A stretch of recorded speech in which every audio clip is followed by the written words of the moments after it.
Foot Express. Foot Express.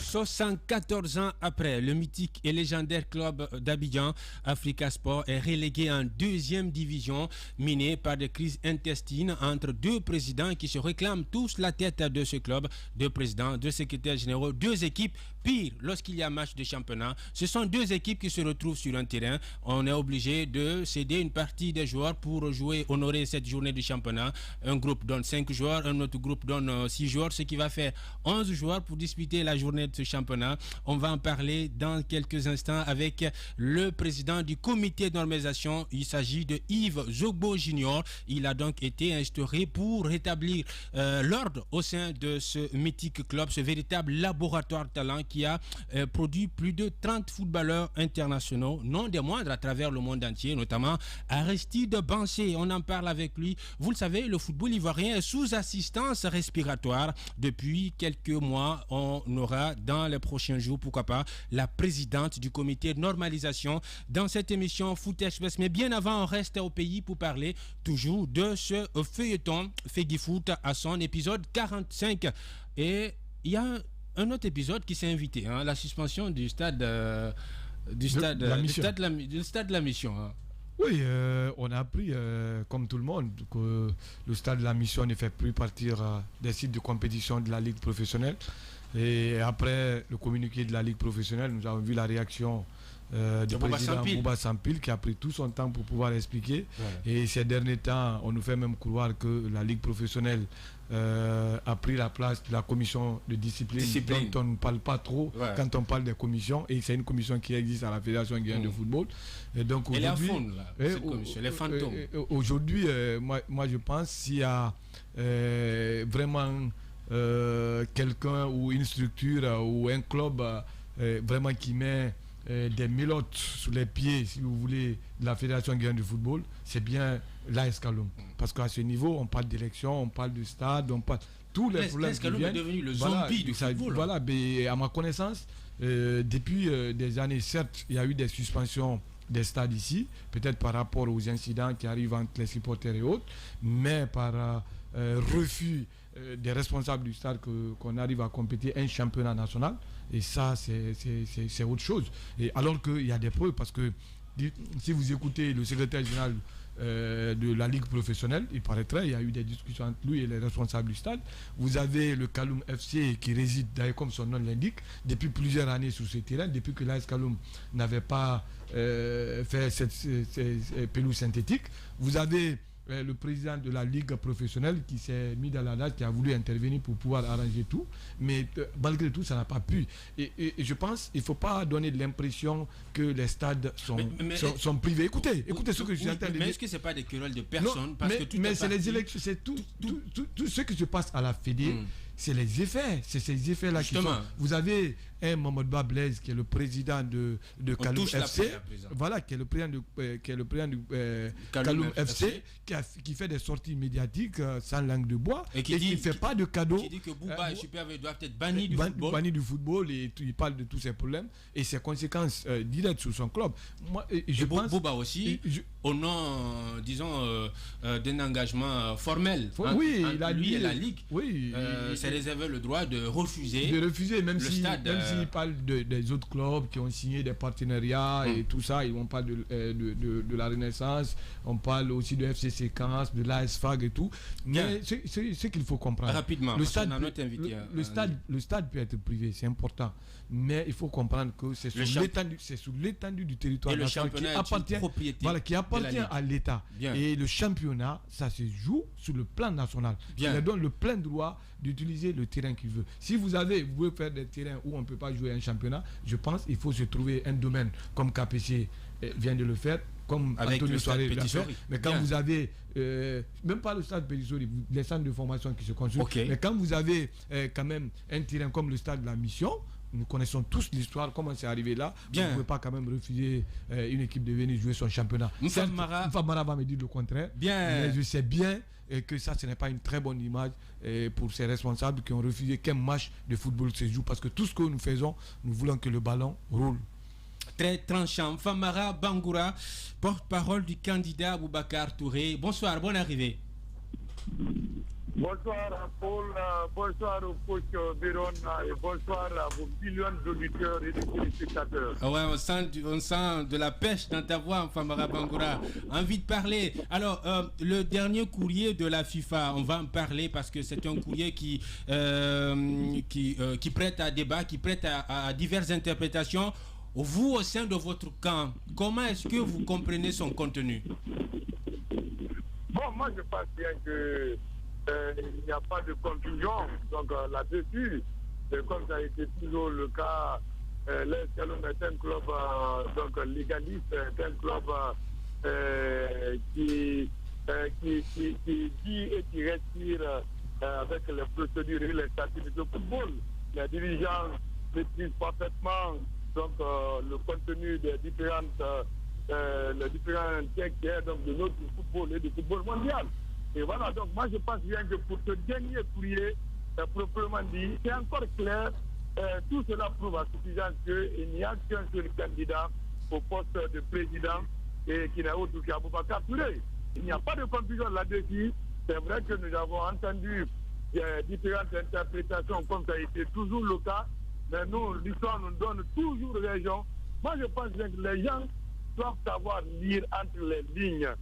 Cette affaire, ce n'est pas de l'émotion, ce n'est pas une affaire de... Les gens ne doivent pas mettre leur cœur dans cette affaire. Et moi, je pense bien que la vérité est connue. Et voilà, et le TAS nous a une nouvelle fois encore plébiscité donc par rapport à ce dernier courrier. Et je pense bien que pour me résumer, il ne devrait y avoir d'interprétation et de confusion là-dessus. L'unique candidat au poste de président, c'est bel et bien Aboubacar Touré. Cher Mfamara, je vais vous brûler la politesse en vous coupant la parole maintenant pour intervenir. Je vous connais depuis un certain moment. Je sais que vous êtes un homme très engagé dans ce que vous décidez de faire. Mais est-ce que là, je vais d'abord vous poser cette question. Est-ce que vous avez dans votre groupe de campagne, par exemple, des juristes qui sont bien avertis et qui savent bien interpréter les textes de loi? Oui, voilà. Moi, je pense bien qu'il ne s'agit pas d'avoir la quantité, mais dans une affaire comme ce que nous voyons maintenant, il suffit d'avoir de la qualité, et c'est ce qu'on retrouve aujourd'hui au sein du directoire de campagne. Justement, est-ce que votre qualité, excusez-moi, cher Mfamara, excusez-moi de vous le dire, mais est-ce que là, votre camp n'est pas en train de jouer à de l'intoxication dans l'information? Quand vous dites que maintenant c'est clair que Elhadji Aboubacar Touré est le seul candidat qui est retenu, c'est pas ça que dit le courrier. Dans le courrier que le TAS a adressé donc à M. Elhadji Aboubacar Touré, il est bien dit que par exemple son inscription sur la liste des candidats est confirmée. C'est le seul point qui est confirmé à ce que je sache lire. Maintenant, la requête d'effet suspensif quant à la rouverture des candidatures pour le poste de président du comité exécutif qui a été déposée par sa personne le 2 mai, là il a été donc débouté de sa prétention. C'est pour vous dire que la requête qu'il a adressée au TAS pour dire de suspendre la décision qui dit qu'il faut rouvrir le dépôt des candidatures a été rejetée. Cela est très différent du fait de dire qu'aujourd'hui il est le seul candidat habilité à être en liste pour ce poste. Là c'est très important à clarifier là-dessus. Bon, moi je pense bien que c'est par méconnaissance et par ignorance que les gens essayent d'interpréter. Mais connaissance de qui? Il ne s'agit pas d'être juriste pour comprendre le contenu réel de ce courrier du TAS. Bon, laissez-moi vous lire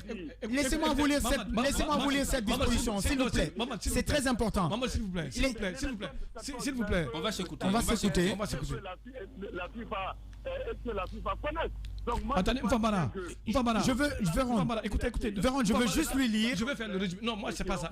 Avant de faire le résumé, je vais juste lire cela. Non, on t'a laissé parler. Mfamara. Rapidement. Mfamara. Oui. Voilà, mon cher ami, tu as été très clair en disant que les gens doivent savoir lire entre les lignes. Peut-être nous sommes ces ignorants, on n'a pas pu, entre guillemets, on n'a pas pu lire entre les lignes. quelle est la partie de ce test qui dit que Aboubakar Touré est le seul candidat au niveau de la présidence de la Fédération guinéenne de football? Parce que nous avons le courrier. Voilà, quelle est cette partie du texte là où nous on n'a pas compris, là où on n'a pas bien saisi, où on n'a pas pu bien comprendre entre les lignes? Explique-nous s'il te plaît.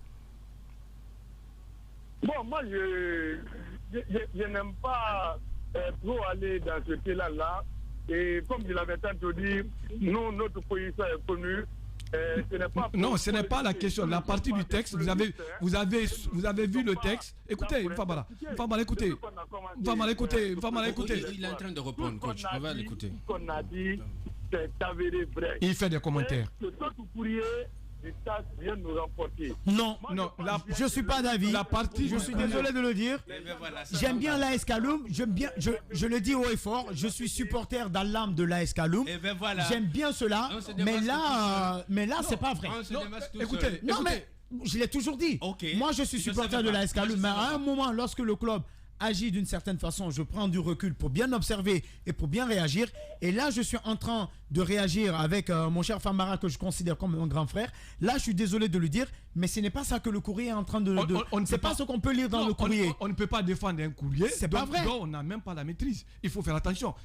On va l'écouter. Ma question est simple. Peut-être qu'il a la maîtrise ou qu'il ne veut pas le dire, mais je suis désolé. On va s'écouter. Tu nous indiques ou tu nous lis simplement la partie du texte qui dit ça. Moi, je veux bien lire. Je veux bien lire. À sa place. Puisque c'est le même communiqué, c'est le même courrier qui nous est parvenu. Je veux bien lire cette partie, s'il vous plaît. Je veux bien lire cette partie, si vous me laissez le temps. Il a lu, on va l'écouter. La requête d'effet suspensif de la décision du comité exécutif de la Fédération guinéenne de football du 30 avril 2021 de rouvrir les candidatures pour le poste de président du comité exécutif déposée le 2 mai par Aboubakar Touré est rejetée. Qu'est-ce que cela veut dire, cher Famara? Bon, moi je pense bien que les gens essayent d'interpréter... Non, parlons plus des gens, parlons maintenant de vous à moi. Voilà, du texte. Le français, il est clair. Le français, il est clair. Moi je pense bien que je ne suis pas un juriste. Mais il ne s'agit pas d'être aussi juriste pour savoir lire entre les lignes le contenu réel de ce courrier. Moi je pense bien que c'est tous ceux-là qui avaient déposé leur candidature pour l'élection du 14 mai, que ce sont ceux-là qui ont été retenus. La FIFA et le TAS ne connaissent pas les gens qui ont déposé leur candidature au-delà de l'élection du 14 mai. Il faut que cela soit clair comme l'eau de roche. Sinon, l'élection du 8 mai n'allait pas être bloquée. Et c'est ce qui fut fait. Et le TAS a été clair dans ce courrier, que si la Guinée s'entêtait à faire l'élection à la date du 18 mai, donc il allait l'invalider. Donc ça veut tout dire. Ça veut dire que le TAS et la FIFA ont été une nouvelle fois encore clairs. Moi je pense bien que c'est l'avenir de notre football qui en dépend. Les gens doivent comprendre aujourd'hui que ce n'est pas une affaire de cœur et d'émotion. Le seul candidat qui est valable au poste de président n'est autre que M. Aboubakar Touré. Le reste, chacun peut y aller de son commentaire. Donc moi, je n'ai rien à dire par rapport à ça. Mais ce que je sais, Famara Bangoura, porte-parole. Le courrier du TAS est très clair comme l'eau de roche. C'est un courrier qui vient plébisciter une nouvelle fois encore le candidat de l'Est Kaloum au poste de président. Unique président. Oui, Famara, en vous écoutant, c'est comme si vous ne voulez pas aller à cette concurrence-là. Moi, je pense, je voulais vous poser une question. Si à chaque fois vous écrivez à la FIFA et au tribunal arbitral des sports, vous avez deux candidats très sérieux en face de vous, sans manquer de respect aux autres, c'est KPC et Abdoukarim Bangoura Akabe. Et dites-nous réellement, vous avez peur de quoi? Vous avez peur de quel candidat? Qui vous fait peur? Tous les moyens Pourquoi sont bons. Pourquoi vous ne voulez pas aller à l'élection? Tous les moyens sont bons. Non, écoutez, je pose la question à Famara. Tous les moyens sont bons. Il n'a pas de jeunes frères dans ce studio. Non, la question est destinée à Famara. Tous les moyens sont bons pour gagner. Vous avez peur de quoi? Pourquoi vous ne voulez pas aller à l'élection? Chaque fois, vous écrivez à la FIFA. Vous avez peur de qui? Allô? Oui. Vous avez peur de quoi ou de qui? L'Est Kaloum n'a peur d'aucun dirigeant l'AS Kaloum n'a peur de qu'un club guinéen. Déjà, je vous rappelle que l'AS Kaloum est un très grand club. C'est le club le plus populaire en République de Guinée. Il y a le plus grand nombre de supporters en République de Guinée. Donc, étant ceci, donc moi je pense bien que tout le monde sait. Je l'avais tantôt dit, aujourd'hui c'est tous contre un. Je l'ai dit que dans le directeur de campagne de l'AS Kaloum, il n'y a pas 4-5 personnes. Tous contre un, tous contre un. 1 million de personnes. Tous contre un. Kaloum est un club de légalistes. Nous savons ce que nous faisons. Bien. Aujourd'hui, aucun candidat ne nous fait peur aujourd'hui. Et aucun club guinéen ne nous fait peur aujourd'hui. Mais il y a des candidats qui vous effraient. Dernière question à Boubacar. Monsieur Bangoura, s'il vous plaît. Appliquer régulièrement Le texte. Bien, Aboubacar Bari. C'est d'avoir défendu nos propres statuts. Aboubacar Bari, allons. Une grande différence entre un journaliste et un communicant, un chargé de com. Monsieur Bangoura, c'est le porte-parole, c'est pas le journaliste qui intervient là. c'est ce que je vous dis. Monsieur Bangoura. Maintenant, que ça soit après, l'AS Kaloum restera toujours le club le plus populaire en Guinée avec de très grands dirigeants. Bien. Lecture par rapport à la suspension du stade de la mission. Bon, un mot par rapport à la suspension du stade. Moi, je pense bien que c'est par rapport à un problème de sécurité. Les gens doivent comprendre cela, que l'AS Kaloum, à travers sa direction, donc, a décidé donc, de fermer le stade pendant le jour du match du club de Kaloum Football Club. Vous savez, un match de football, c'est la sécurité. S'il n'y a pas de sécurité... Des matchs qui se jouent à huis clos. Des matchs qui se jouent à huis clos. Qui devrait jouer ce jour-là, l'intéressé avait été informé 1 à 2 semaines bien avant son coup d'envoi que les supporters kaloumistes menaçaient de venir semer la pagaille. Donc, pourquoi? Il regarde à tout cela. Et comme nous savons que l'AS Kaloum est un club légaliste, donc on a décidé, pour une mesure de sécurité, de fermer le stade. Et les gens doivent aussi comprendre que ce stade n'est pas un stade de la Ligue professionnelle. La Ligue programme et organise le championnat. Mais ce n'est pas à la Ligue de décider ce jour-là. Malheureusement, c'est par méconnaissance et par ignorance que la Ligue a décidé de telle sorte. Bien. Quand une telle affaire éclate, il y a des commissions compétentes en la matière. Cette affaire se situe dans ce cadre-là. Pour ce cas précis, nous pensons que c'était à la commission de discipline donc de statuer là-dessus. Après, bien évidemment, mener des investigations en écoutant les différentes parties. Et donc, ben, la Ligue, comme je ne sais pas, pourquoi la Ligue a essayé de fermer le stade, un stade à travers lequel s'est joué cette année beaucoup de matchs. Si le championnat guinéen est arrivé à ce stade-là aujourd'hui, c'est grâce au stade. Bien. Merci. Merci. Il y a des équipes qui viennent aujourd'hui jouer à ce stade de la mission sans payer aucun franc. Sans payer aucun franc. Merci. Mais nous comprenons ce qui se passe aujourd'hui. C'est de l'acharnement.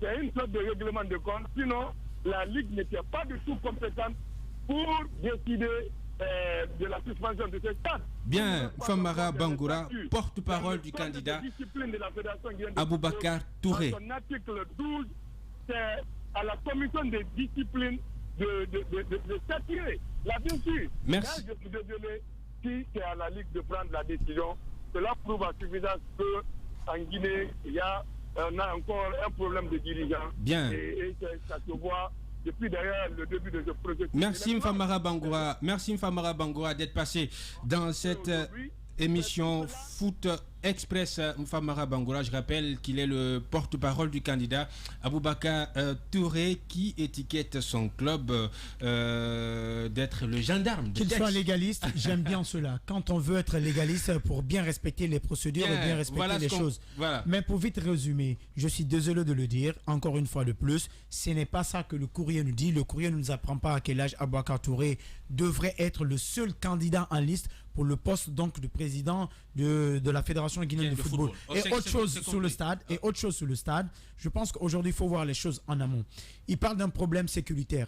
Si cela s'avère vrai, je pense que d'abord c'est la commission de discipline qui devrait se prononcer sur la question et pas la Ligue professionnelle de football. Là, il a raison. Au moins, c'est clair. Mais c'est malvenu à un moment où leur candidat est en liste pour diriger la plus haute instance du football guinéen. Je pense qu'ils auraient dû faire moyens pour que se joue ce match. Bien. Le football guinéen aujourd'hui a besoin d'un leader, fédérateur et bâtisseur, parce que cette division, ce clan qui se construit autour du football guinéen ne nous honore pas. Nous avons besoin de cela aujourd'hui et cela partira d'une prise de conscience des acteurs du football de d'autres pays. Mais ce que nous vivons là, lorsque les dirigeants de l'AS Kaloum croient tout ce qui est football est géré par vraiment la Fédération guinéenne de football qui s'est taillée une ligue de football professionnel qui gère le championnat. On ne peut pas se permettre parce qu'on n'aime pas la tête du président du Kaloum FC se targuer, c'est-à-dire prendre cette décision de fermeture des locaux du stade pour dire non, vous n'allez pas jouer là. Il faut que les gens soient respectueux de tout ce qui est test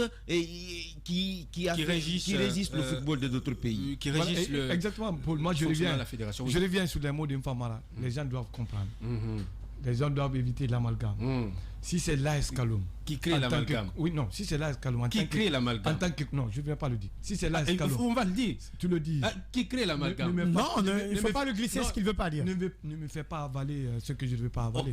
Ce que je vais te dire, ou comme on le dit, consommer, c'est pas ton piment dans ma bouche, ça ne le fait pas. Ce que je vais te dire, si c'est l'AS Kaloum qui doit prendre la décision de fermer un stade, ça devient autre chose. Parce que la compétition n'appartient pas à l'AS Kaloum. Si la compétition se joue à ce niveau, on doit comprendre qu'il y a la ligue, quand même la ligue professionnelle qui a déjà programmé des matchs à ce niveau. Et je pense, il a dit, Barry, je suis d'accord avec lui, si vous avez des différends, vous avez des problèmes avec d'autres, des tierces personnes, ça n'a rien à voir avec ce ballon qui doit continuer à rouler. Ça n'a rien à voir. Là, vous avez touché la plaie. Oui, exactement. Ces jeunes qui sont là, parce que c'est des égos qui se transposent. Voilà, ces acteurs du football, ces athlètes qui sont là, n'ont absolument rien à voir de tout ce qui se passe dans ces bureaux-là. Et je pense, au stade de la mission, vous avez l'AS Kaloum qui joue là, vous avez l'AS FAC qui reçoit ses matchs, vous avez Renaissance qui joue là, vous avez CIK qui joue là, Wakria qui joue là, tous les clubs. Mais je me souviens encore, quand à un moment, quand notre ami Paul Fatia Tunkara a été menacé ici, lui-même, il lui a été interdit de venir au stade de la mission. Et faute de quoi, les supporters allaient se révolter pour pouvoir l'attaquer. Nous savons tous comment cela a été arrangé. C'est des mots, c'est des anciennes pratiques qui reviennent. Dès que vous avez un problème, on dit les supporters de Kaloum, les supporters de Kaloum. Moi, je ne suis même pas d'accord par rapport à ceux qui pensent que le club le plus supporté en Guinée, que c'est l'AS Kaloum. En vertu de quoi? Par quelle unité de mesure vous avez pu quand même faire tout ça? Ce n'est pas possible. C'est un grand club quand même. Mais il y a des grands clubs. Le Rafia n'est pas un grand club qui a fait triplé champion d'Afrique. Vous n'avez pas le Rorail qui est un grand club. Vous n'avez pas d'autres grands clubs. Aujourd'hui, vous ne pouvez pas faire ces. Je suis d'accord qu'au stade de la mission, par exemple, le Kaloum est une presqu'île où tout le monde se reconnaît, où les gens sont capables de venir et puis faire du bruit au stade. Ça ne détermine pas le nombre de supporters. Vous avez le Rorail aujourd'hui qui fait le plein quand il s'agit des matchs de la Champions League africaine. Vous avez le Rafia qui a son... Je pense qu'on n'est pas à ce niveau. C'est pas parce qu'on a le plus grand nombre de supporters et qu'on fait plus de bruit dans les stades qu'on se permet de faire tout. Aujourd'hui, je pense que la Fédération guinéenne de football, malgré il y a des problèmes, la Ligue professionnelle a pris une très bonne décision. Et ce soir même, on a vu l'AS Kaloum se déplacer, aller au stade de Nongo. À côté de Nongo. Ça ne fait pas leur affaire. Donc, chacun va essayer de prendre son coup dans ce débat-là. Bien. Au moins, c'est... Moi, par rapport à c'est clair. Par rapport maintenant à cette affaire de stade, Véron le disait tout à l'heure. Très en colère. Non, Véron le disait qu'il connaît l'histoire un peu de ce stade. Exactement. Moi, je ne vais pas trop m'aventurer. l'histoire. Oui, non, je vous raconte l'histoire tout de suite. Non, pas tout de suite. Moi, je ne vais pas trop m'aventurer dans le débat. On va pas parce que je sais le peu que je sais sur le stade de la mission, c'est qu'à la base, c'est un stade qui appartient à la mission évangélique. Et donc, aujourd'hui que le staff se retrouve privé pour l'AS Kaloum, je ne contredis pas, je ne confirme pas non plus. Mais je pense que, comme il a bien dit, c'est quand même à la commission de discipline que revient la compétence de se prononcer sur la décision à prendre par rapport à la suspension du stade de la mission. Ce n'est pas à la Ligue professionnelle de football. Soyez d'accord avec moi qu'il faut l'intervention de la commission de discipline. Là, il y a une violation quand même. Bien, on parle de violation en violation. Oui, ça, c'est quand même une raison qui existe. Voilà. Maintenant, moi, la façon dont j'analyse la chose, le moment quand même est malvenu. Même si l'AS Kaloum avait raison d'interdire le stade de la mission pour ce match. mais le moment est malvenu parce qu'ils ont quand même un de leurs candidats, qui est président pour le poste de président de la Fédération guinéenne de football. Et comme il le disait, on a besoin d'un président fédérateur autour de ce football. Ce n'est pas, par exemple, que l'on a des différends avec Blaise, qu'il y a des différends, par exemple, avec Blaise, que cela doit se répercuter sur les matchs que l'équipe du Kaloum Football Club, que Blaise gère. Donc, moi, je fais très bien la part des choses en ce qui concerne cette suspension. C'est quand même à la commission de discipline de se prononcer là-dessus. Mais le moment aussi était malvenu, même si l'AS Kaloum a raison, le moment était malvenu quand même d'interdire ce match au stade de la Mission. Et comme vous l'avez bien dit, désormais, leurs matchs sont délocalisés du côté du stade de Général Lansana Conté. Primo, ça ne fait pas l'affaire des supporters qui doivent se déplacer et payer les transports. On sait que c'est loin, on sait que Conakry, c'est très compliqué à circuler quand vous avez match surtout. Et deuxième des choses, ça va diminuer en termes de mobilisation de supporters que peut donc connaître l'AS Kaloum. Sur là-dessus, je pense que les choses sont très claires, mais je suis encore une fois désolé de le dire. Je reste supporter de l'AS Kaloum, mais ce courrier du TAS ne vient pas nous dire que El Hadj Abouakar Touré devrait être le seul candidat en liste pour le poste de candidat donc, de la FEGIFOOT. Ce n'est pas ça que dit le texte. Oui, par rapport aux questions des supporters, l'AS Kaloum, c'est un club qui est supporté parce que lorsqu'il y a un match de championnat, du côté du stade de la Mission, vous voyez d'abord l'entrée qui est barricadée par les agents des forces de sécurité. Et les gens viennent payer les tickets. Et c'est-à-dire, il y a une grande différence avec d'autres stades de Conakry lorsqu'il y a la capacité d'accueil. Il faut pas oublier la capacité d'accueil aussi. Lorsqu'il y a des matchs de championnat, le plus souvent, vous venez là, quand c'est certains clubs qui jouent, la porte elle est grandement ouverte, on vous laisse rentrer. Mais du côté de Kaloum, le plus souvent la porte est fermée, vous payez le ticket avant d'accéder au terrain. Oui, mais par rapport maintenant, c'est normal de payer. Il y a oui, même au stade du 28 septembre. Oui, sauf que c'est un peu exigu du côté du stade du 28 septembre. Mais c'est la rentrée. C'est étroit. Maintenant, c'est la rentrée. Maintenant, par rapport du point de vue sécuritaire, c'est de cela qu'on est en train de parler. Je rebondis la capacité d'accueil, vous avez 1000 supporters au stade de la Mission, vous pensez que le stade est déjà rempli, vous avez 1000 supporters au stade du 28 septembre qui fait 25 000 spectateurs, vous ne vous les trouvez pas. Par rapport à la décision de suspension du stade de la Mission, ça a moins d'impact aujourd'hui sur l'AS Kaloum. Parce qu'aujourd'hui, nous sommes dans un état d'urgence sanitaire. Non, pas du tout. Ça a des impacts. Quand vous jouez sur votre... C'est ce que je vous dis. En termes de supporters aujourd'hui, ça n'a pas d'impact. Oui. Mais le fait de se déplacer, laisser le stade mythique aller jouer par exemple, loin de vos bases. Je vous fais une confidence. Avant de rentrer dans ce studio, j'ai rencontré l'équipe de l'AS Kaloum ici dans un quartier de Conakry vers Koza, où dans un bus de 40 places, vous pouvez retrouver facilement 50 personnes dedans. Et c'est comme ça. J'ai échangé un peu avec l'entraîneur. Non, c'est pour vous dire que beaucoup de clubs en Guinée. Non, c'est pour vous dire que quand vous vous déplacez, ça a des conséquences, surtout que si vous n'avez pas assez de moyens. Et ça reste quand même compliqué. J'ai vu l'entraîneur, il avait des difficultés pour pouvoir quand même me faire un coucou parce qu'il avait des difficultés même pour bouger sa chaise. Il était cloîtré dans ce moyen de transport. Voilà tout ce qu'on pouvait dire sur l'actualité de la Guinée. On va se transporter du côté donc de la Côte d'Ivoire. Là-bas, on en parlait. Il y a ce club, ce mythique club, 74 ans après Mohamed, qui retrouve la deuxième division. Un club miné aussi par des querelles intestines qui ont fini par avoir raison de lui.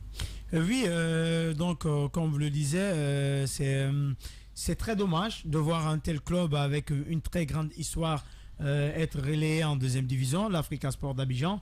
Vous l'avez dit dans l'introduction, tu l'as dit, c'est le deuxième club le plus titré derrière son éternel rival qui est la SEC Mimosa. Donc le club aujourd'hui compte 17 titres de championnat pour 21 coupes de Côte d'Ivoire, 10 coupes de Félix Houphouët-Boigny, et le club a été également donc vainqueur de la Coupe d'Afrique, des vainqueurs de coupe 2 fois et une super coupe africaine.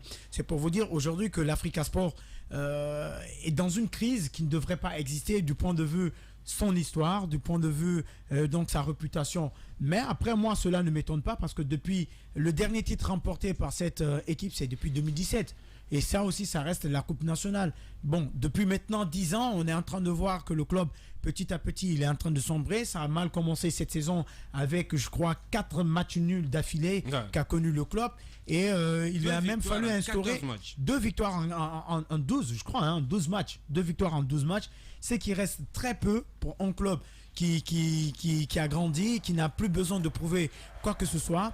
Et donc, je pense qu'aujourd'hui, cette crise qui mine, j'allais dire, l'Africa Sport ne devrait pas exister. C'est pourquoi d'ailleurs la Fédération ivoirienne de football a instauré un CONOR, c'est-à-dire un comité de normalisation au sein de cette équipe. Mais laissez-moi vous dire, Paul, que même ce CONOR-là aussi ne fait pas l'unanimité. Ouais. Parce qu'aujourd'hui, en Côte d'Ivoire, il y a un débat houleux qui existe non seulement sur la légitimité, sur la durée donc, de ce CONOR au sein de l'Africa Sport, et on assiste également à une divergence de point de vue donc, de ce CONOR même. Aujourd'hui, c'est très difficile de nous prononcer là-dessus, mais j'espère que notre invité sera là bientôt pour nous répondre et nous éclairer là-dessus. C'est qu'en 74 ans, comment cela peut s'expliquer qu'une structure, qu'une institution comme l'Africa Sport puisse être aussi ébranlée et aussi être fragilisée? C'est ce que je n'arrive pas à comprendre. Normalement, c'est des guerres d'ego, Maman. C'est ce que je n'arrive pas à comprendre. Normalement, lorsqu'un club a plus de 30 ans d'existence, on se base sur l'existence, on renforce la solidité de l'institution, mais pas des hommes. C'est ce que je n'arrive pas à comprendre. En 74 ans, on suppose que les racines sont bien enfouies dans le sol. C'est plus vieux, si je ne m'abuse, que l'indépendance guinéenne. En 74 ans, comment on peut se retrouver avec une telle division, avec une guerre intense? Je ne comprends pas cela, mais j'espère que notre invité sera en ligne pour nous éclairer. Bien, alors coach, comment est-ce qu'on peut comprendre que un club mythique, légendaire, et puis d'un trait comme ça puisse chuter, sombrer, perdre complètement toute sa splendeur? Pour moi, depuis que le football est devenu du business, de l'argent, ça crée assez de problèmes. On vient de parler de la Guinée, vous savez ce que vous savez. Quand le football était la passion, le plaisir, c'était du spectacle. Et ça, nous ne sommes plus à ce niveau. Vous avez vu des similitudes que ce qui se passe en Côte d'Ivoire et la Guinée. On parle du CONOR, on parle des clubs qui sont en discussion. Là-bas, il y a deux CONOR. Il y a un CONOR dans le CONOR. Dans un club, voilà, vous savez ce qui fait CONOR à la fédération, CONOR dans un club.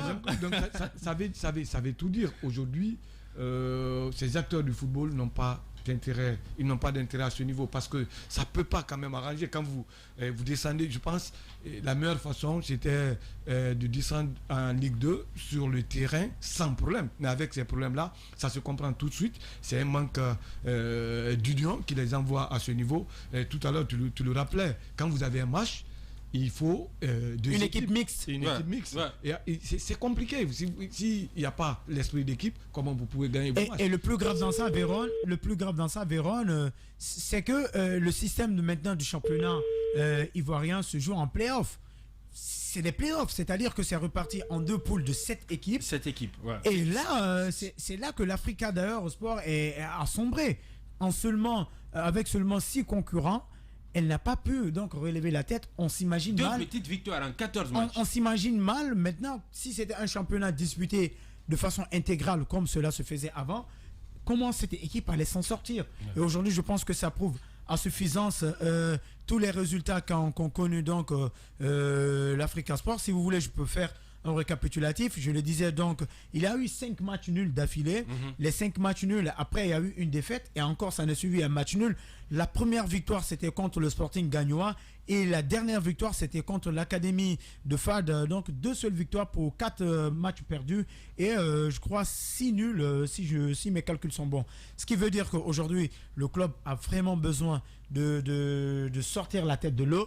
Mais cela va se faire en deuxième division. Peut-être que ça va être une très bonne leçon pour eux. Il fait froid en deuxième division. Oui, mais ça va être une très bonne leçon pour eux. C'est pas fait pour désormais. Oui, mais ça va être une très bonne leçon. C'est pourquoi je le disais. Pendant une année, je me rappelle qu'on avait assisté aussi à la descente en deuxième division de l'AGO Auxerre du côté de la France, qui avait fait 32 ans de l'élite.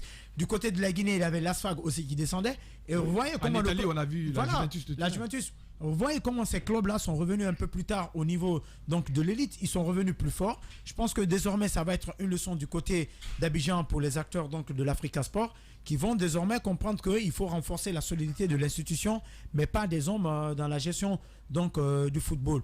Et en plus de cela, il faut retenir que quand on parle de ce club, comme on le voit maintenant à l'écran avec ses supporters que ça mobilise, c'est aussi un club qui n'est pas des moindres parce que ça a c'est un laboratoire. Oui, mais c'est un laboratoire qui a fabriqué des superstars. Oui.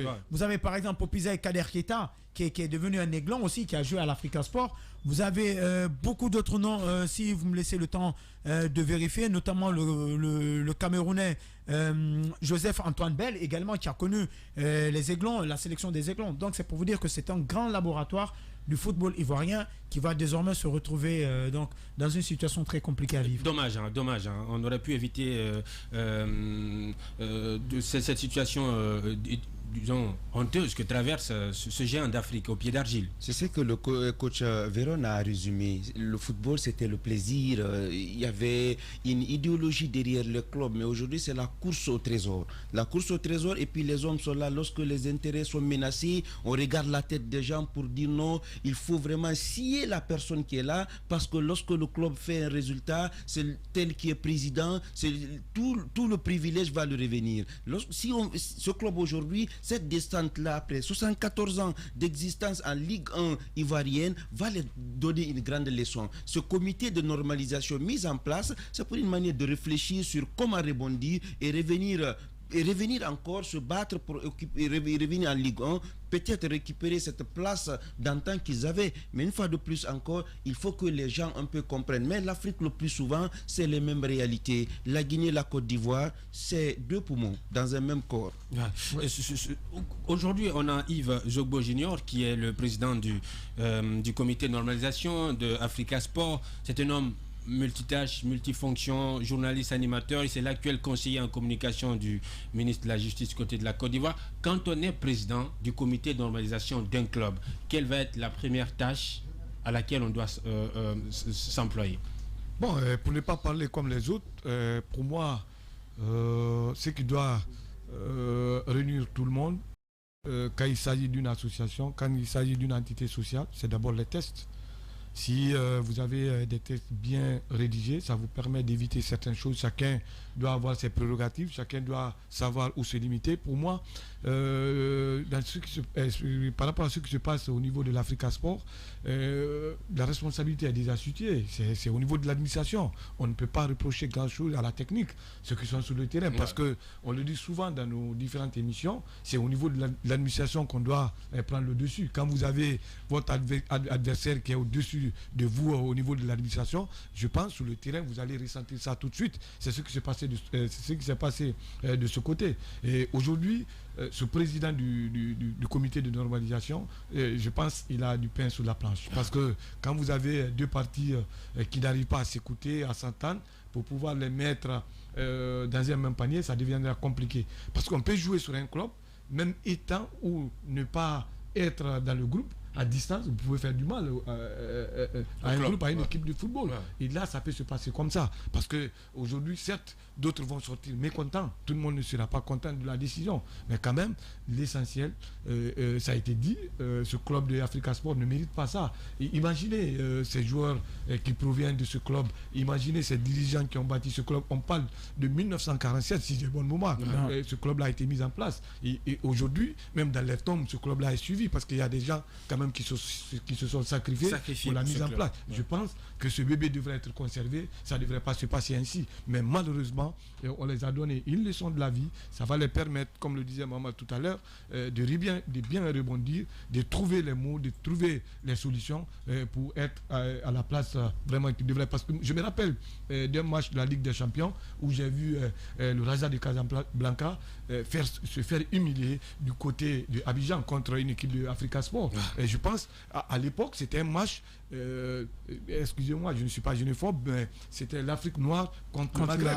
Donc c'était de l'ambiance un peu partout. Il y a eu des présidents de la République qui ont félicité à l'époque au fait Boigny. Je pense l'idée là devrait continuer, mais malheureusement aujourd'hui ce business est venu gâter tout le plaisir qu'on avait en matière de football. Et il faut rappeler que Zogbo n'a que 3 mois pour sa mission, c'est-à-dire il 90 jours. 90 jours pour aider le club donc à se sortir de cette impasse. Il est déjà en direct. Yves Zogbo Junior, bonsoir, monsieur le président du CONOR d'Africa Sport. Bonsoir, chers amis journalistes et frères de la République sœur de Guinée. Bien, après moultes acrobaties, on l'a finalement en direct dans cette émission Foot Express. Vous êtes le président du comité de Africa Sport. Vous venez avec beaucoup d'eau pour tenter d'éteindre le feu qui est en train d'incendier cette vieille maison qui date depuis 1900.